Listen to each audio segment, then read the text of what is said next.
dia! Bom dia! Bom dia para você que está em casa. Louvado seja o nome de Deus por mais um dia que Ele nos concedeu. E hoje eu estou aqui com a minha querida irmã Paulinha pela primeira vez.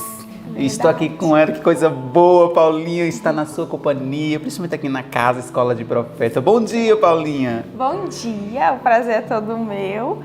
E que bom que o Senhor tem nos dado vida mais uma vez. Nós podemos estudar, a gente pode andar, pode se alegrar, e isso é para a glória de Deus. Amém! Paulinha, antes de nós começarmos, nós vamos fazer o quê? Vamos orar. Ai, que coisa boa! Você também vamos orar conosco?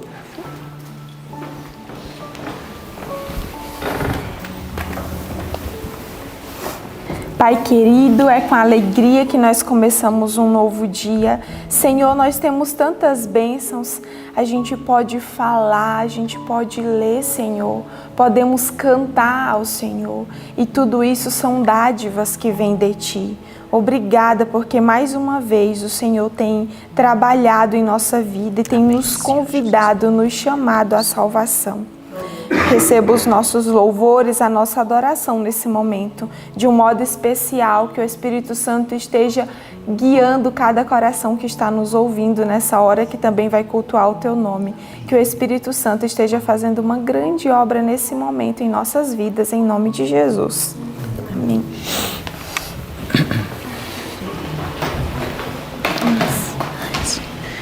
E nós vamos louvar o nosso Deus. O primeiro hino desta manhã, qual é, Paulinha? É o 235. Você está tão feliz. Eu sei que você aí do outro lado também. Nós estamos juntos aqui. Vamos cantar o hino Hoje Sou Feliz, porque afinal é Jesus que nos dá essa felicidade. É verdade.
começamos já um novo verso. Eu convido você a abrir a sua Bíblia no livro de Lucas. Nós já estamos com a nossa aberta aqui também. Estamos aprendendo Lucas no capítulo 12, do versículo 3 até o versículo 7. Vamos contar então? Vamos lá? 1, 2, 3. Lucas 12, do 3 ao 7. Porquanto tudo que em trevas dissestes, a luz será ouvido, e o que falastes ao ouvido no gabinete, sobre os telhados será apregoado. E digo-vos, amigos meus, não temais os que matam o corpo, e depois não tem mais o que fazer. Mas eu vos mostrarei a quem deveis temer. Temei aquele que, depois de matar, tem poder para lançar no inferno. Sim, vos digo, a esse temei. Não se vendem 5 passarinhos por 2 centis, e nenhum deles está esquecido diante de Deus. E até os cabelos da vossa cabeça estão todos contados. Não temais, pois, mais valeis vós do que muitos passarinhos. Lucas 12, do 3 ao 7. Lucas 12, do 3 ao 7. Porquanto tudo que em trevas dissestes, a luz será ouvido. E o que falastes ao ouvido no gabinete, sobre os telhados será apregoado. E digo-vos, amigos meus, não temais os que matam o corpo, e depois não tem mais o que fazer. Mas eu vos mostrarei a quem deveis temer. Temei aquele que, depois de matar, tem poder para lançar no inferno. Sim, vos digo, a esse temei. Não se vendem 5 passarinhos por 2 centis, e nenhum deles está esquecido diante de Deus. E até os cabelos da vossa cabeça estão todos contados. Não temais, pois, mais valeis vós do que muitos passarinhos. Lucas 12, do 3 ao 7. Lucas 12, do 3 ao 7. Porquanto tudo que em trevas dissestes, a luz será ouvido. E o que falastes ao ouvido no gabinete, sobre os telhados será apregoado. E digo-vos, amigos meus, não temais os que matam o corpo, e depois não tem mais o que fazer. Mas eu vos mostrarei a quem deveis temer. Temei aquele que, depois de matar, tem poder para lançar no inferno. Sim, vos digo, a esse temei. Não se vendem 5 passarinhos por 2 centis, e nenhum deles está esquecido diante de Deus. E até os cabelos da vossa cabeça estão todos contados. Não temais, pois, mais valeis vós do que muitos passarinhos. Lucas 12, do 3 ao 7. Amém. Olá, bom dia, irmãos. Bom dia. Que Deus possa estar iluminando a vida de cada um de vocês. Bom dia para os nossos amigos de casa. Que nesse momento o Espírito Santo possa estar falando aos seus corações e que esses ensinamentos possam serem colocados em prática na vida de cada um de vocês. Nessa madrugada nós estudamos o capítulo 5 até o capítulo 7 do livro de Amós. Também estudamos o Evangelho de João, o capítulo 12, do verso 20 até o verso 50, e estudamos o livro Desejado de Todas as Nações, o capítulo 68, que teve como título No Pátio. E nesse momento nós estaremos abordando os ensinamentos que o livro de Amós trouxe para nós, aqui no capítulo 5 e no capítulo até o capítulo 7. O tema específico, para se haver a contextualização da situação que estava acontecendo, era a seguinte: o povo de Israel, nesse momento, estava ainda dividido entre as tribos do norte e as tribos do sul. A tribo do norte estava passando por um momento de prosperidade enorme. Estava tudo indo bem, tudo indo certo, sem guerras, e eles estavam avançando, estavam em glória, digamos assim, nesse momento. Mas à medida em que eles estavam em glória, cheio de riqueza, cheio de poderio, eles estavam com a religião em decadência. Afastaram-se de Deus. Eis o perigo da riqueza, né? Até porque é mais difícil carregar o cálice quando está cheio do que quando ele está vazio. E nesse momento o cálice de Israel, da nação do norte, estava cheio de riquezas e estava sendo difícil conduzir, porque o inimigo estava tentando. Então foi nesse contexto que Deus levanta o profeta Amós para lançar duras sentenças para aquela nação. Para vocês terem uma ideia, aqueles príncipes, aqueles reis estavam roubando aquela classe menor, aquela classe pobre. E enquanto existiam muitas pessoas em excesso com dinheiro, havia em excesso muitos pobres também, justamente por conta desses roubos, justamente por conta dessa desigualdade. Mas Deus, ele tinha que enviar como metodologia de educação, de ensino, para que o povo pudesse voltar para o trilho, alguns juízos. E ele proferiu algumas sentenças que iriam acontecer caso o povo permanecesse nesse estado deplorável. Então foi nesse panorama que nós entramos agora no capítulo 5. E antes de qualquer sentença ou juízo, Deus sempre manda um aviso. Ele sempre manda uma mensagem especial mostrando, olha, tal situação vai acontecer por conta disso e por conta daquilo. Mas se vocês se arrependerem, ainda há esperança, ainda há salvação.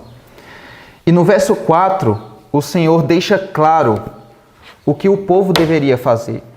Aqui no capítulo 5, no verso 4, o melhor.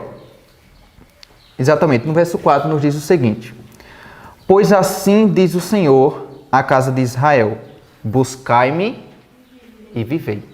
Esse é o conselho que o Senhor assim proferiu.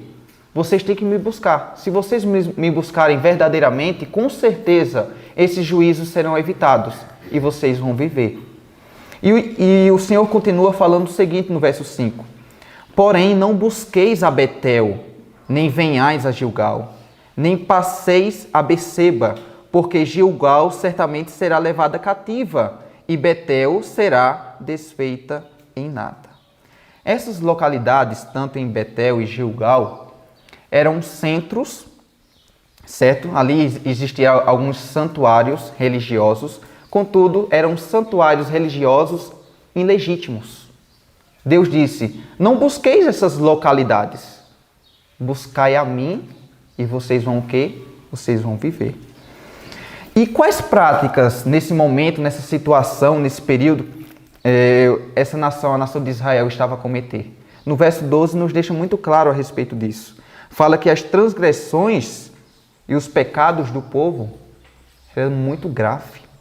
Fala que eles estavam afligindo o justo, tomando subornos e rejeitando os necessitados. Percebam a situação. E o Senhor no verso 14 enfatiza de novo: buscai o bem e não o mal. Aborrecei o mal e amai o bem. Para Israel, o dia do Senhor seria um dia de trevas e não um dia de luz. Trazendo para os nossos dias, para nós, para as pessoas que vivem em conformidade com a lei de Deus, o dia da visitação de Cristo, com certeza será em luz, porque aquele que não deve, não teme. Mas para as pessoas que estão em erro, em desobediência, com certeza o dia da visitação de Cristo será em trevas. E ai daqueles que caírem em juízo nas mãos desse Deus de amor.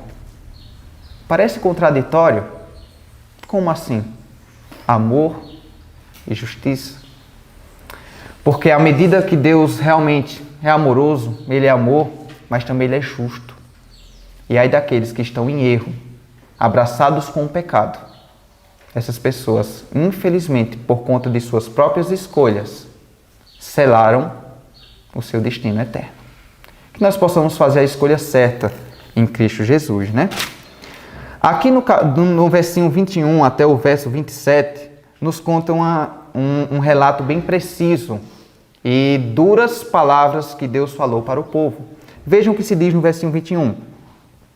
Aborreço, desprezo as vossas festas e com as vossas assembleias solenes não tenho nenhum prazer. Em outras versões falam, eu odeio as vossas festas e as vossas solenes assembleias, né? E vem falando no verso 22, e ainda que me ofereçais holocaustos e vossas ofertas de manjares, não me agradarei deles.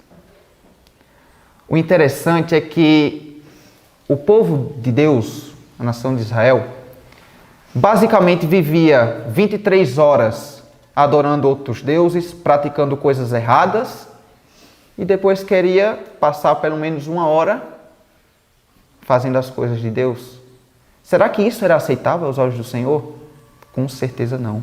Fala que Deus odeia esse tipo de sistema, esse tipo de oferta, de culto. Ele odeia. Ou tudo ou nada.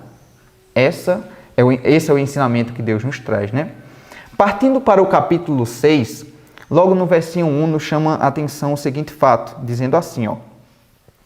Ai dos que andam à vontade em Sião, e dos que vivem sem receio no monte de Samaria. Em outras palavras, ai dos letárgicos que vivem na inércia, despreocupados, aproveitando o que o mundo tem para oferecer. Para essas pessoas, sabe o que vai acontecer? Verso 7. Portanto, agora ireis em cativeiro, entre os primeiros que forem levados cativos, e cessarão as orgias de todos vocês. Verso 14. Pois eis que levarei sobre vós, ó casa de Israel, uma nação, diz o Senhor, Deus dos exércitos, o qual vos oprimirá. Esse seria a sentença. Esse seria a punição dessas pessoas que, porventura, insistissem em permanecer no erro, na desobediência. Partindo para o capítulo 7, aqui vem falando a respeito de 3 visões. E logo que chama a atenção na primeira visão, vem falando sobre a visão dos gafanhotos, né? Onde aqueles gafanhotos iriam ali acabar com a erva de toda a terra. E o interessante foi a atitude do profeta em meio a essa situação, né? Fala que o profeta ele rogou, ele pediu perdão a Deus para que essas coisas não advinhessem sobre a nação de Israel. Então fala que Deus se arrependeu e aquela situação ali não iria mais acontecer. Muitas pessoas ficam se perguntando, mas Deus se arrepende? Deus ele muda de ideia? Como que funciona o arrependimento divino? Basicamente, o arrependimento divino consiste no seguinte fato. O arrependimento divino consiste na mudança no trato com o pecador à medida que o pecador se arrepende e volta para os caminhos de Deus. Em outras palavras, um exemplo prático. Lembram de Jonas indo para Nínive? Nínive estava condenada. Nínive vai ser destruída. Mas Jonas foi lá, pregou e eles se arrependeram. E voltaram para os caminhos do Senhor, aceitaram a mensagem. Então Deus se arrependeu do mal que intentara fazer, ou da punição, do juízo que intentara fazer a Nínive, porque eles agora responderam favoravelmente ao quê? Às advertências. E por isso eles foram o quê? Naquele primeiro momento foram salvos, né? Então, o arrependimento divino consiste basicamente nisso, na mudança no trato com o pecador, quando o pecador deixa o mal e vem para os caminhos certos do Senhor, né? Depois vem a segunda visão, que fala que Deus chamou o fogo do céu para exercer a justiça. Novamente o profeta intercede pelo povo e Deus se arrepende do que iria fazer. E depois culmina na terceira visão, onde Deus estava sobre um muro com um prumo. Um prumo, ele é usado como um instrumento de trabalho dos construtores para ver se a parede ou se um próprio muro mesmo está reto, está linheiro, está certinho e não torto. Então Deus estava fazendo o quê? Ele estava verificando, examinando a Israel para ver como que estava o estado de Israel. E como nós vimos, né, Israel ele ficou aquém das exigências divinas e foi rejeitado porque estavam todos tortos, todos em iniquidade e rebelião. E depois do versinho 10 até o verso 17, aqui vem falando sobre um interlúdio histórico, onde o profeta, o sacerdote de Betel, ele ficou contestando o profeta Amós, dizendo, essas palavras aí que você está dizendo não vai acontecer. Volta, vai lá para Judá, fica lá, se alimenta para lá, fica por lá, porque essas coisas não vão acontecer. Mas o profeta deixou claro, aqui no verso 17, dizendo assim, assim diz o Senhor, tua mulher se prostituirá na cidade, e os teus filhos e tuas filhas cairão à espada, e a tua terra será repartida a cordel, e tu morrerás na terra imunda, e Israel certamente será levada cativo para fora da sua terra. Você acreditando ou não, essas coisas vão acontecer se vocês permanecerem no estado em que vocês estão. Vocês perceberam algo muito interessante? É que aqui nesse período de Amós, o sacerdócio, o serviço de Deus ali, já estava o quê? Infelizmente corrompido. Nos tempos de Jesus, de maneira mais clara, se mostra a mesma coisa. E nos nossos dias, a história se repete. Por que Satanás continua com os mesmos enganos de sempre? E nós continuamos a cair nesses mesmos enganos de sempre. Justamente porque Satanás ele sempre usou o melhor que ele tinha para levar o povo à decadência. Se ele vê que está dando certo, que o povo está caindo, com certeza ele continuará. Mas nós que temos a oportunidade, o privilégio de ter as Escrituras Sagradas, de Gênesis a Apocalipse, mostrando os passos, tanto os passos de Jesus para nos elevar, mas nós podemos ver os passos de Satanás para nos destruir também. Então, nós analisando essas situações, somos indesculpáveis ao cair. Até porque nós não somos obrigados a nada. Nem o céu, nem o inferno podem nos obrigar a pecar. No final de tudo, tudo é escolha. E as escolhas carregam resultados eternos. Seja de vida para vida, ou de morte para morte. Que nós possamos fazer as melhores escolhas em Cristo Jesus. E é nesse sentido, nesse contexto, que nós vamos agora adentrar nos assuntos abordados no Evangelho de João e no assunto abordado também no livro Desejado de Todas as Nações, o capítulo 68, no pátio. Ontem nós analisamos a respeito das declarações que Deus deu para aqueles líderes religiosos, para os fariseus, sacerdotes, saduceus.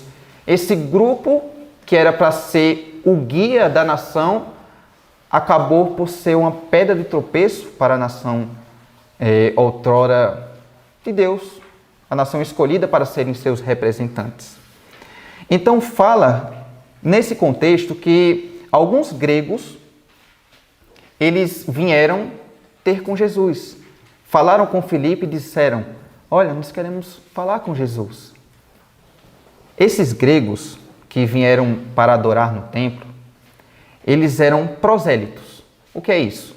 Eram gentios que se converteram ao judaísmo. Tudo isso muito provavelmente aconteceu por conta da diáspora judaica, onde a nação foi toda dissipada por todo o mundo, e alguns fiéis judeus continuaram com a religião de adorar um único Deus e acabaram por influenciar esses povos, outrora pagãos.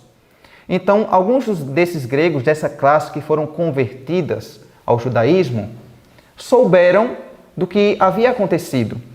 Que Jesus, daquela entrada triunfal em Jerusalém, onde as pessoas estavam proclamando esse Messias rei, e onde Jesus aceitou esse veredito, aceitou essa situação de proclamação, então eles ficaram curiosos para saber mais sobre esse Jesus.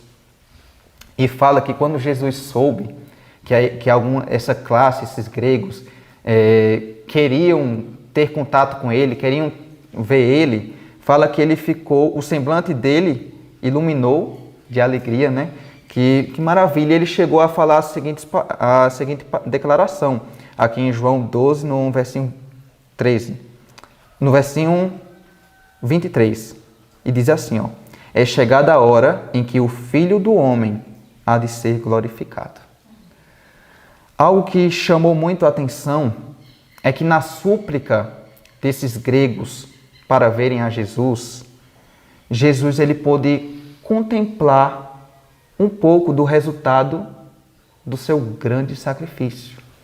Até porque Jesus, ele não é um Deus parcial. Ele veio trazer a salvação a todos. Quando Deus chamou Abraão para que por meio dele viesse uma grande nação, o objetivo de Deus a fazer esse chamado não era para beneficiar só uma nação. Jesus disse o que a Abraão? Em ti serão o quê? Benditas todas as nações. Então, esse era o objetivo de Jesus, levar luz, levar salvação a todas as pessoas.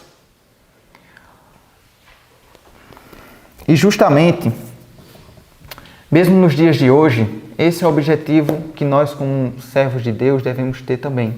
Não agir com parcialidade, mas buscar levar o máximo de pessoas possíveis ao encontro de Deus, independente da cultura, raça, independente de qualquer coisa.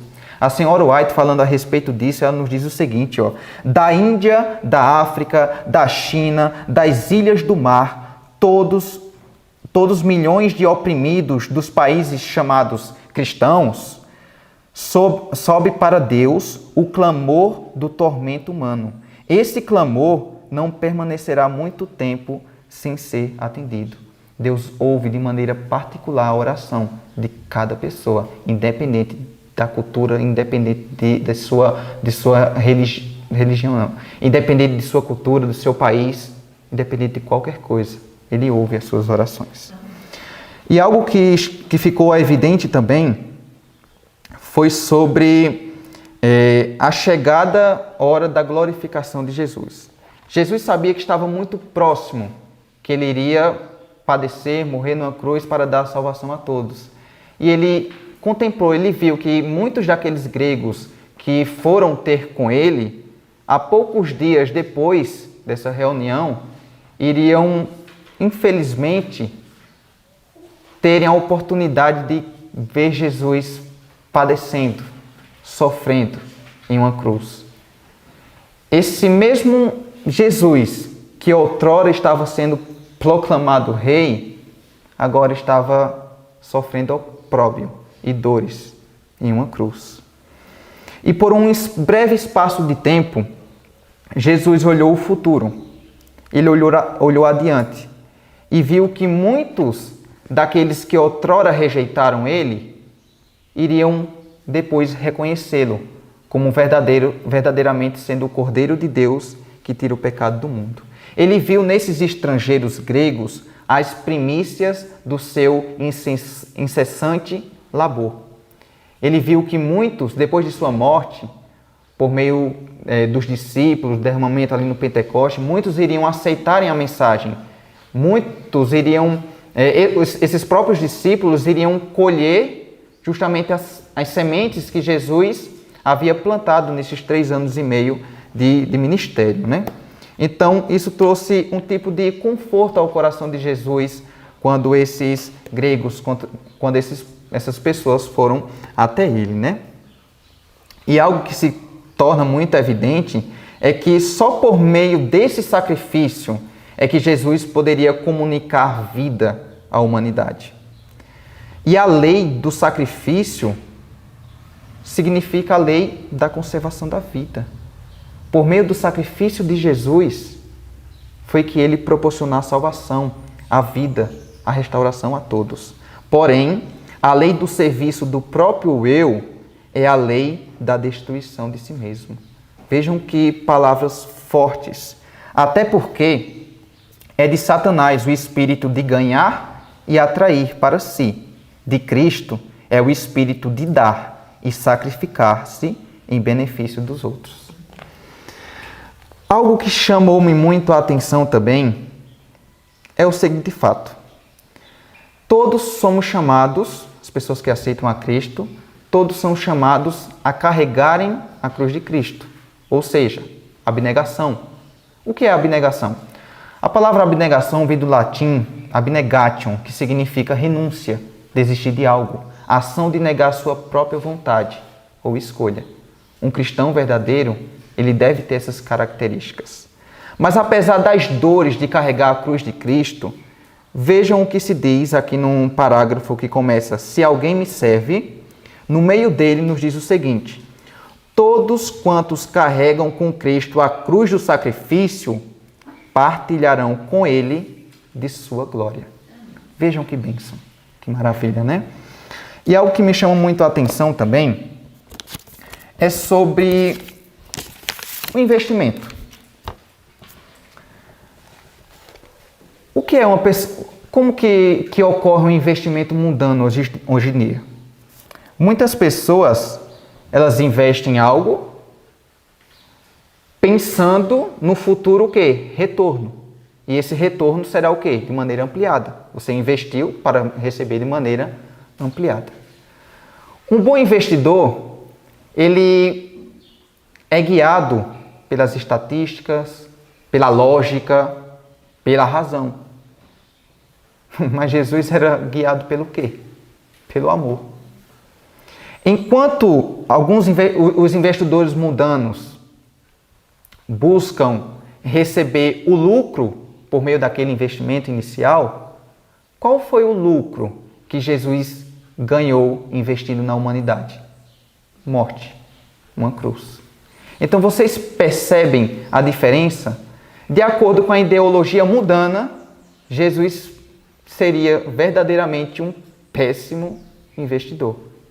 Que investiria tudo por uma raça caída que não vale nada. Qual o lucro que nós trazemos a Cristo por meio desse grandioso investimento? Vejam o que se diz nesse mesmo parágrafo, no meio dele diz assim, ó: a alegria de Cristo em sua humilhação e dor era que seus discípulos fossem glorificados com ele. Eles são o fruto do seu sacrifício. A formação neles de seu próprio caráter e espírito, eis sua recompensa, e será por toda a eternidade a sua alegria.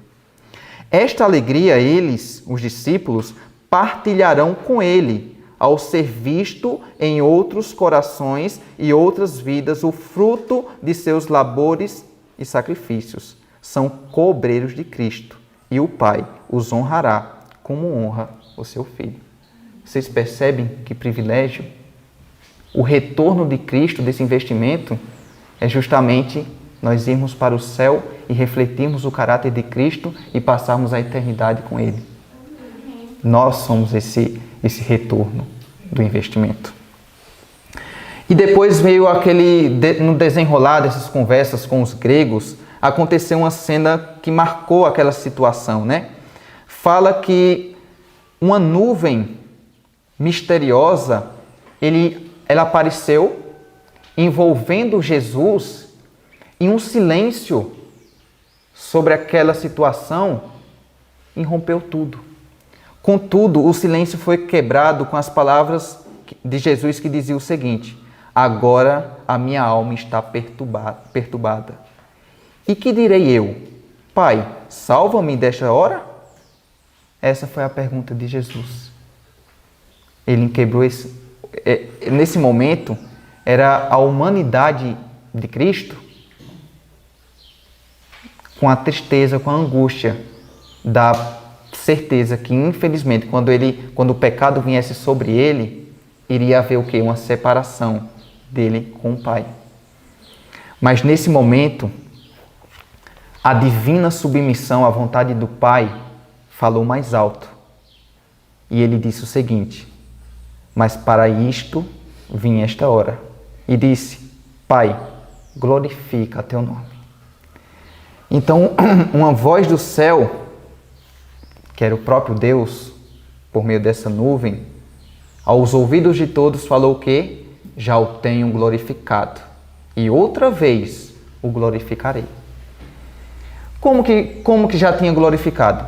Justamente por conta da vida de abnegação de Jesus. Jesus, ele glorificou o Pai por meio do seu exemplo prático, por meio de seguir os princípios santos e elevados de Deus. E quando Jesus morresse na cruz em prol da humanidade, novamente o nome do Pai seria o quê? Glorificado. E outra coisa que nós devemos levar em consideração é que, infelizmente, nessa situação, houve alguns que, infelizmente, não acreditaram. Ficaram dizendo: foi trovão que nós ouvimos. Outros diziam: foi a voz angélica. Já aqueles próprios gregos reconheceram: este verdadeiramente é um mensageiro de Deus. E de fato, realmente havia esses grupos. Uns não criam de jeito nenhum, outros acreditavam que realmente Jesus era o Messias, Jesus era Deus, Jesus era o tão esperado, e já outros confessavam em silêncio para si mesmo, porque tinham medo por causa dos fariseus. Como que os fariseus iriam agir em meio àquela situação? Tinham medo de confessar a Cristo. Mas nós podemos ver nesses homens que eles amavam mais o louvor dos homens do que a aprovação de Deus. E é a esse Jesus que nós servimos. Por muitos hoje em dia ainda continua a rejeitar a Cristo, não aceitar os seus ensinamentos, a tê-lo como um simples homem. Mas nós sabemos que a história e a Bíblia, que é a Escritura, que é a palavra de Deus, está aí para nos confirmar que realmente ele era o Messias, que realmente ele atraiu muitos para si.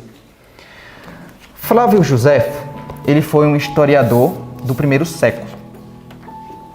Ele foi contemporâneo dessas situações e ele testemunhou de muitos desses relatos.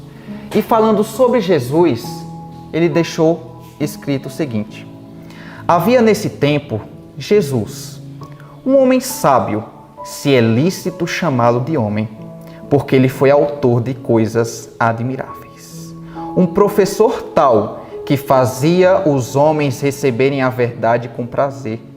Ele fez seguidores, tanto entre os judeus como entre os gentios. Ele era o Cristo.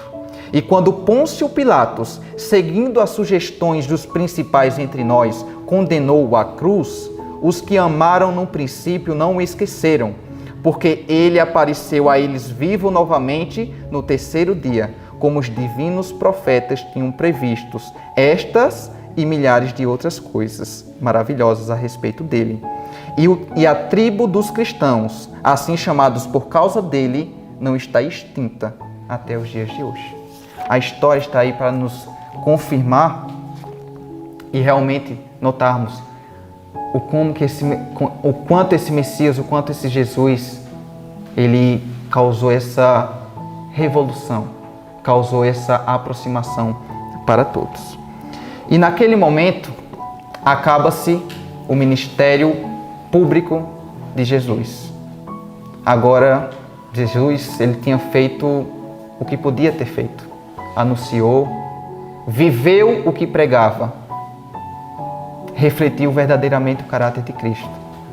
Agora, cabia a eles, os judeus e os gregos e todas as pessoas, aceitarem ou rejeitarem. E hoje em dia, cabe a você, a nós, aceitar ou rejeitar. Que Deus possa estar abençoando a sua vida. Vamos orar nesse momento?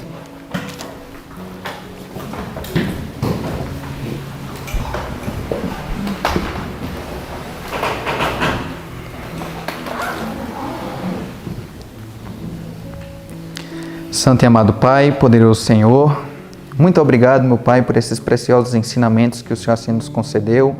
Continue a nos iluminar, a nos fortalecer, nos conceda um ótimo dia na Tua santa presença e que o Senhor possa estar derramando o Espírito Santo sobre nossos corações. Em nome do Senhor Jesus Cristo. Amém, Senhor. Até amanhã. Fiquem com Deus.